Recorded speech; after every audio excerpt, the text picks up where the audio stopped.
Salut à tous et bienvenue dans Malte à propos, épisode 53. Dernière vidéo aujourd'hui de notre petit cycle consacré à Marc Régnier et à son œuvre dans le monde du whisky. Cette troisième petite étape va se concentrer, vous l'aurez remarqué, sur Waterford. Promis, après je vous embête plus avec ça, on va passer à autre chose. Aujourd'hui, je vais déguster, sans savoir quel Waterford et dans quel verre, une verticale de 5 Waterford qui pour moi représente l'essentiel de tout ce qu'a pu sortir la distillerie jusqu'à aujourd'hui. Petit rappel, simplement, si vous voulez en savoir plus sur Waterford et sur la carrière de Marc Régnier, je vous renvoie à l'épisode spécial, l'épisode 50 de la chaîne, dans lequel je me suis attardé bien plus en détail là-dessus. Aujourd'hui, je vais juste un petit peu parler de la spécificité de chaque whisky, mais beaucoup moins de la distillerie Waterford.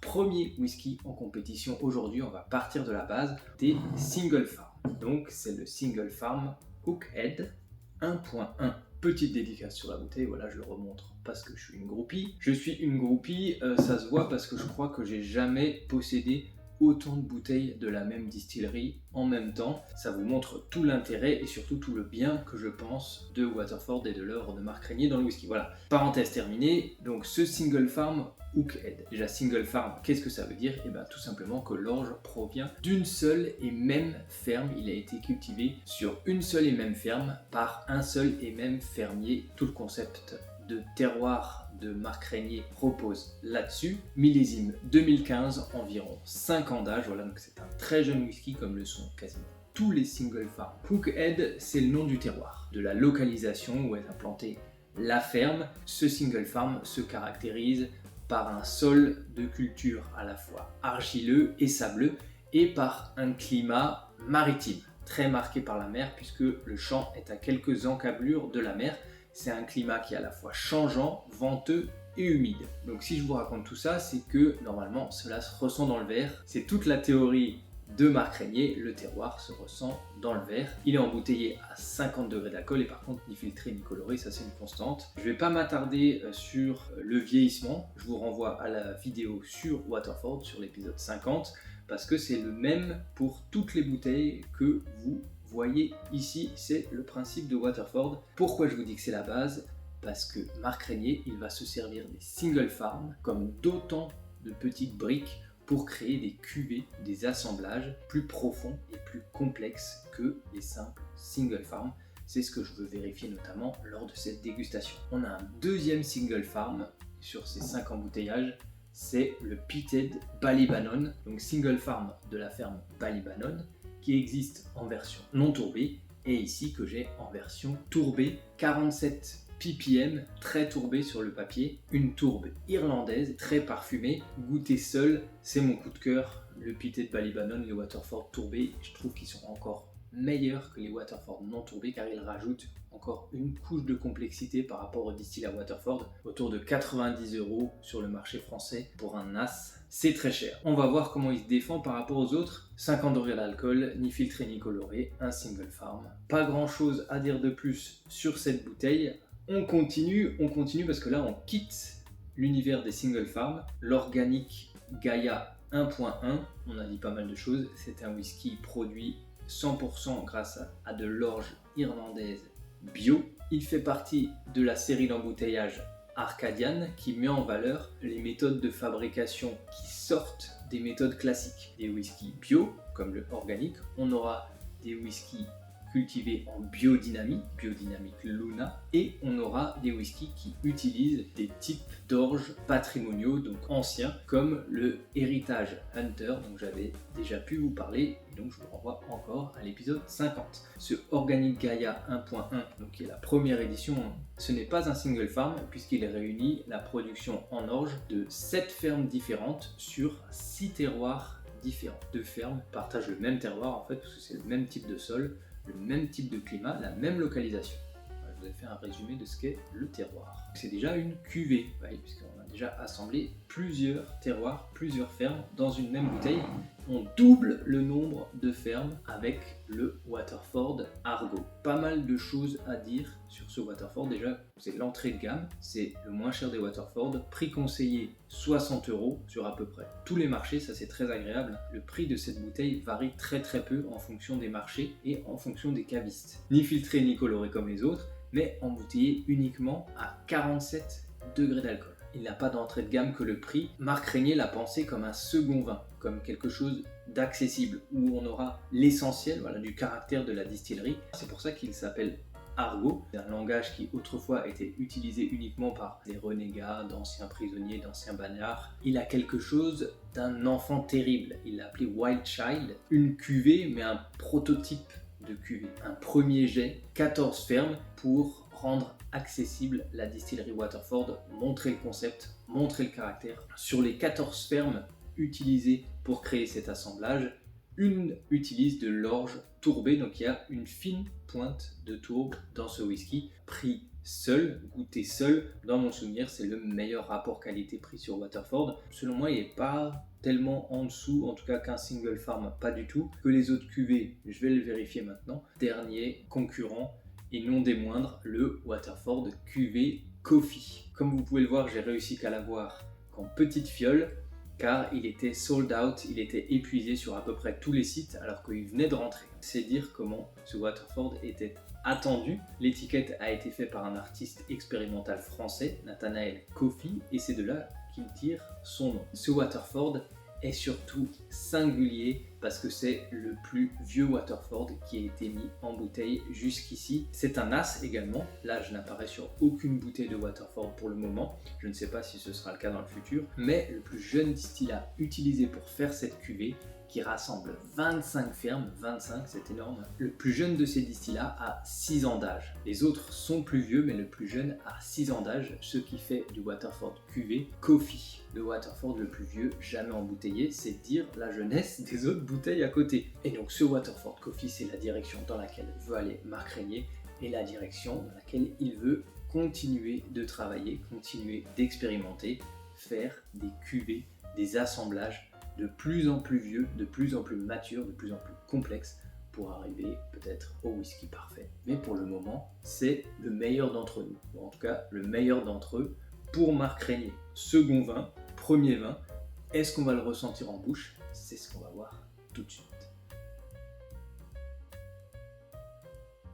Le jeu est un peu faussé, il n'y a qu'un whisky réellement où je vais sentir la tourbe, je pense, c'est le Ballybannon, le Pitted Ballybannon qui est très tourbé. Le jeu est un peu faussé, je devrais en reconnaître normalement au moins un. Autre particularité dont je n'ai pas parlé, pourquoi avoir choisi d'utiliser cette fois des verres à vin? Parce que Marc Régnier considère que c'est dans ces verres-là que s'exprime le mieux le distillat Waterford. Voilà, lui il utilise toujours des verres à vin. Il dit qu'il faut utiliser des grands verres pour que toutes les saveurs du distillat Waterford puissent s'exhaler correctement, les laisser reposer longtemps et, si on veut, ajouter de l'eau, ce que je n'ai pas fait aujourd'hui, ce que je rechigne toujours à faire. Par contre, je voulais essayer le verre à vin. Et ça tombait d'autant mieux que j'ai cassé 2 de mes verres. Du coup, je ne pouvais plus aligner 5 verres identiques. Donc, premier whisky. Tout de suite ce côté céréales qui envahit le nez. J'ai un peu d'alcool quand même, mais assez peu. Un petit côté maritime, un côté frais, un côté fruits jaunes, un côté doux, miellé. Voilà, déjà il y a plein de choses qui se passent dans ce nez. C'est pas ciselé, c'est pas un nez dont on arrive à décortiquer précisément toutes les saveurs. Par contre, c'est un nez qui est vraiment très agréable. On sent déjà la profondeur dans ce nez. Slanger. On a énormément de choses au palais. On commence dans la continuité du nez, avec ce côté céréalier, ce côté brioche, tout de suite en premier à l'attaque. On continue par quelque chose de plus minéral, de plus épicé. Et troisième phase, un côté fruité, un côté fruit jaune qui devient dominant vers la fin de bouche qui arrive. Pour moi, un excellent whisky, complexe, long en bouche, avec une belle texture. Si c'est pas le coffee, je sais pas lequel c'est, mais j'élimine pour moi le pitted, parce que j'ai senti aucune tourbe. J'élimine également l'Argo parce qu'il a un côté plus minéral, plus incisif. Là j'ai pas du tout senti ça, c'est plutôt le côté doux, céréalier, brioché et fruits jaunes qui ressort beaucoup. Très long en bouche, donc j'hésite entre le Single Farm Hook Head et le Coffee. L'organique je le mets aussi de côté parce que pour moi c'était le moins bon. Je vous l'ai pas dit mais pris seul, Pour moi, l'organique, c'est celui qui m'a le plus déçu. Donc je le mets de côté parce que là, il est vraiment excellent. Celui-là, ça commence très très fort. Deuxième.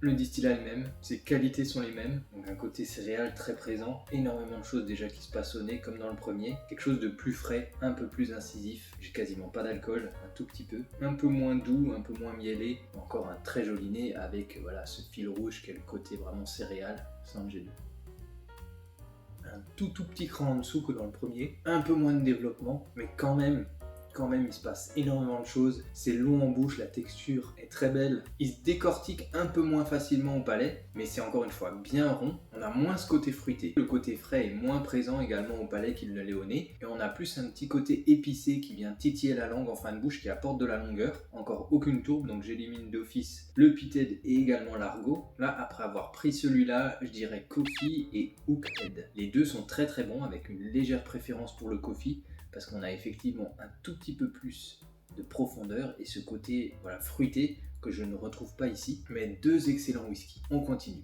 Troisième. Compliqué. Là, j'ai l'impression de sentir peut-être le argot au nez. On a quelque chose d'un peu plus jeune, encore un peu plus incisif que dans le deuxième whisky, avec un côté vraiment un petit peu acidulé, un petit peu pomme granny comme ça au nez, même si le côté céréal, pain est toujours là. Peut-être pour le moment le nez où il se passe le moins de choses, ça reste très agréable, mais voilà, on a une petite dualité entre le côté fruité, le côté un petit peu pomme verte et le côté céréal. Ça reste très agréable, même si c'est un peu moins complexe que dans les deux premiers, Slam G3. C'est très très dur. En le prenant en bouche comme ça, j'étais persuadé de nouveau d'avoir le argot. Voilà, sur la fin de bouche, si je reste quand même sur cette idée, parce que un peu moins de puissance en bouche, un peu moins de longueur en bouche, un côté un peu plus aqueux. Est-ce que ce serait pas les 47% un peu moins complexe, un peu moins profond, même si ça reste très agréable, on a toujours cette qualité du distillat qui reste. Et j'ai l'impression de déceler une petite amertume qui me fait penser à de la tourbe. Ça reste pour moi celui qui me laisse l'impression de jeunesse la plus présente. En tout cas, c'est trois très bons whisky, même si pour le moment ça fait 1, 2, 3. On baisse. Quatrième whisky. Toujours pas de tourbe. Et là, j'ai l'impression de sentir voilà, ce reflux d'alcool beaucoup plus présent qui caractérise pour moi l'organique Gaïa. Et un côté céréal qui surplombe tout derrière. Pas grand chose d'autre. Un duel entre l'alcool et le côté céréal au nez. Et j'ai pas grand chose d'autre. En bouche, ça s'améliore quand même par rapport au nez. Parce que l'alcool reste très présent, mais paradoxalement, moi ça me gêne pas. Voilà, ça chauffe la langue, ça titille la langue. Voilà, ce qu'on appelle le côté épicé dans le whisky. Quand l'alcool est présent, mais qu'il est quand même assez bien fondu, c'est le moins bien fondu des quatre, on va pas se mentir. Par contre, la texture est onctueuse. Une des meilleures textures, je sais pas si c'est la meilleure, mais en tout cas, la texture est très bien. Par contre, c'est le moins complexe. On a le côté céréal, rond, brioché à fond. Et sinon, on a le léger côté épicé dû à l'alcool. Et c'est quasiment tout plaisant, mais pour moi, j'étais un petit peu déçu et je pense que c'est l'organique. On va passer au dernier. Logiquement, ça doit être le tourbé. c'est lui. Toujours incroyable ce nez. J'ai zéro alcool, une tourbe, juste ce qu'il faut, hyper bien dosé. La fumée, elle arrive, mais mélangée à ce côté céréal, ce côté herbacé et surtout ce côté fruité là. C'est le plus fruité des 5 avec le premier. Qu'est-ce qu'il est beau ce nez, c'est ultra équilibré. Même si on plonge le nez complètement dans le verre, on n'a quasiment pas d'alcool. C'est fruité, c'est vert, c'est hyper engageant, c'est doux mais en même temps c'est incisif. Bah tortillé, je suis fan de ce nez. C'est sûr, c'est le pitted de Ballybannon et ben j'en pense toujours autant de bien. La tourbe est un peu plus présente au palais qu'au nez. Le côté fruité vient s'harmoniser parfaitement avec cette tourbe, avec un petit côté épicé, la texture est très bien, il est long en bouche. On a ce côté herbacé, ce côté un petit peu résineux, ce côté genévrier que je retrouve timidement dans les Highland Park et beaucoup plus dans le Mackmyra Svensk Rök que j'avais pu déguster et qui faisait partie de mon top 3 pour l'année 2024. Beaucoup plus équilibré que le Svensk Rök, beaucoup plus paradoxalement mature. Voilà, on n'a pas ce côté ultra incisif, ce côté métallique, pas du tout. Au contraire, on a un côté doux, rond, un côté fruité et cette tourbe à la fois herbacée et fumée. Je pense que la première place va se jouer entre le premier et ce pitted. Ce premier whisky est vraiment excellent. Ce qui le caractérise par rapport à tous les autres, c'est ce côté très fruité, ce côté fruit jaune. Il est très très bon ce whisky parce qu'il a à la fois ce côté fruit, le côté céréales caractéristique de Waterford et ce côté épicé qui vient titiller la langue également en fin de bouche. Tout ça enrobé de douceur avec une bonne texture, une bonne longueur en bouche. Là je suis vraiment dans le plaisir total. Il n'y a aucun des whisky qui est vraiment décevant, même l'organique, franchement c'est vraiment une top dégustation, elle fait partie je pense du top 5 des dégustations que j'ai pu faire sur Malte à propos, facilement, même du top 3 je pense, même du top 3, très très attractif au nez en fait, celui qui veut commencer sur un Waterford, mais c'est sur celui-là qu'il faut commencer. Pareil, caractéristique de celui-ci, le plus doux, le plus sucré. Céréales, brioche, caramel, très bon aussi. Pas forcément très complexe, peut-être plus monolithique que certains, long en bouche, belle texture. On sent très peu la vanille dans tous les whisky Waterford pour moi. Je reste sur mon idée que c'est peut-être le Hookhead, plus complexe que le deuxième. J'ai toujours l'impression de sentir une pointe de fumée, beaucoup moins fruité, beaucoup moins doux, quelque chose de plus herbacé, plus incisif. Bel équilibre, belle texture, bonne longueur en bouche. Pas grand chose à acheter. Pour moi, c'est le Argo. Le palais, il n'a pas bougé. Finalement, assez agréable également. Le point fort de celui-là, c'est sa texture. Paradoxalement, c'est celui toujours où l'alcool est moins bien fondu. C'est dommage, il y a un vrai déficit de complexité sur celui-là. Si c'est l'organique Gaïa 1.1, je l'avais touché en promotion plutôt autour des 60 €, mais normalement il était sorti à 90 €. Là c'est exagéré. 90 €, je suis quasiment prêt à les mettre pour ça, mais pas pour l'organique. Dernier, le Pitted, bon celui-là je connais. D'ailleurs c'est la bouteille qui est la plus avancée. On est à bien un tiers de vidé déjà. Ah qu'est-ce que c'est beau! Je crois que le plus étonnant c'est son équilibre. On a un équilibre parfait entre la tourbe, le côté fruité, le côté herbacé, la céréale qui vient en arrière-fond et un petit côté épicé également. Le classement va être très dur. Je vais quand même me lancer. Ce qui se détache pour moi, c'est le 1 et le 5. Pour moi, le numéro 1, c'est le Coffee, ce Pitted qui est magnifique, vraiment. Je pense même que je le classe premier d'une très courte tête. Le seul inconvénient de cet embouteillage, c'est son prix. Moi, je l'ai touché en super promo sur le site de la maison de whisky à 65 €. Là, si vous avez l'occasion de le toucher à ce prix-là, courez, achetez-le parce que c'est vraiment superbe. Deuxième, le whisky numéro 1. Troisième, le whisky numéro 3, qui pour moi est le Waterford Argo. Si c'est lui, ça reste vraiment le meilleur rapport qualité-prix parce qu'on le trouve partout autour de 60 €. Quatrième, juste dernière, à un chouïa, le whisky numéro 2, donc qui pour moi est le Hookhead 1.1. Un petit déficit de complexité pour moi, mais très agréable à boire parce que accessible. Et dernier, ça se confirme, 5e position, mais néanmoins très agréable, ce Organic Gaïa. Là, il faut vraiment apprécier. Parce qu'on a ce côté jeune, on a ce côté métallique. L'alcool est peut-être un peu moins bien fondu que dans les autres. La plupart des gens à qui je l'ai fait goûter, ça passe pas. C'était mon classement, l'identification, j'espère qu'elle est bonne. On va vérifier tout ça. Qui est qui? Whisky numéro 1. Et je me suis déjà planté. Le whisky numéro 1, c'était le Hookhead. C'était le Single Farm que j'ai pris pour le Coffee. Ah, ça commence mal déjà, ça commence mal. Donc ce Hookhead qui est très bon, je m'en doutais un petit peu, c'était trop beau pour être vrai. Whisky numéro 2, c'est le Coffee. Bon là je souffle un peu parce que rappelez-vous, j'ai hésité entre les deux. Pour moi, je l'ai pris pour le Hookhead, moins fruité, moins complexe, moins long en bouche. Troisième, c'était bien l'Argo. Je suis arrivé à détecter le Waterford Argo. Pour moi, ça reste un magnifique rapport qualité-prix. Très belle troisième place sur cette dégustation. Très proche pour moi du Hookhead qui a terminé deuxième. Vraiment dans un mouchoir de poche entre le 1, 2, 3. La différence, elle se fait surtout avec le 4 et 5. Pour moi, surtout avec le 5. Si vous devez choisir un Waterford, choisissez le Hookhead, magnifique. Et choisissez le Waterford Argo pour 60 €. Franchement, superbe. Voilà, le quatrième, c'était bien l'organique. Celui qui m'a le plus déçu, ça se confirme, dernier de cette dégustation. Je ne sais pas ce que vaut la deuxième version de l'organique. En tout cas, la 1.1, c'est pas celle que je privilégierais. Et le dernier, on était bien sur le Pitted Ballybanon. Que dire d'autre? Magnifique whisky, encore premier de cette dégustation. Franchement, la tourbe s'associe hyper bien à ce distillat. Waterford lui apporte encore une couche de complexité. Si vous avez jamais goûté de Waterford, si vous avez jamais goûté de Waterford tourbé, et si vous êtes un amateur de whisky tourbé, d'ailleurs. Ah, allez-y aussi, franchement, j'attends votre retour. Voilà, et ben finalement, je m'en tire pas trop mal, 3 sur 5. En tout cas, j'espère que vous aurez encore apprécié cette vidéo. C'était une superbe dégustation pour moi, parmi les meilleures que j'ai réalisées sur Malte à propos. N'hésitez pas à laisser un commentaire sous la vidéo.